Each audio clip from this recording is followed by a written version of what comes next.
जिस तरह मैं उस ਵੇਲੇ ਕਿਹਾ ਸੀ कि दो मुल्कों के विचकारली कंध ਨੂੰ ਟੱਪਣ ਦਾ हौसला रखने वाली ते परले पासे चाड़ दे साग की खुशबू ਨੂੰ अपने ਵਿਹੜੇ लियाउण वाली जद ये कहती कि पानी पियो खरीद के पाओ कलेजे ठंड।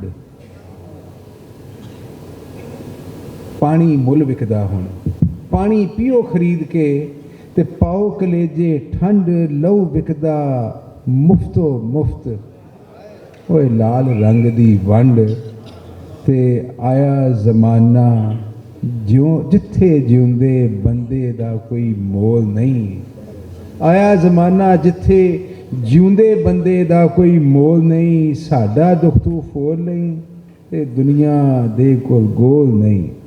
एक फिक्शन राइटर, अफजाना निगार, नावल निगार, शायरा, सफ़रनामा निगार, खाका निगार तुहाडे दिलां नूं पढ़न दी कुव्वत, ताकत, काबलियत रखदी। साइकोलॉजी दे विच मास्टर्स करदी।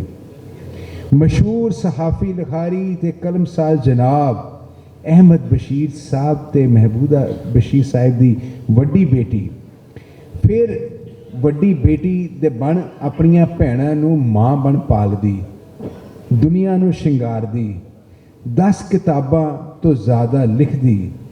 गुलाबां वाली गली, जुगनू दे काफले, ले सांस भी आहिस्ता, निपलनामा ते मेरी सब तो पसंदीदा जड़ी हिंदुस्तान च भी उंजी छपी मोर बुलिंदा।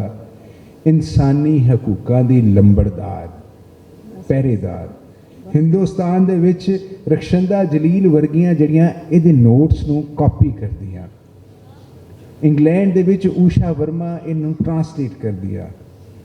कई किताबां दी उस लिस्ट दी मालक साडे विरसे दी धरोहर ते गुआंढने गुआंढने गुआंढने गुआंढने कूक दी ओ कली मोहतरमा नीलम अहमद बशीर।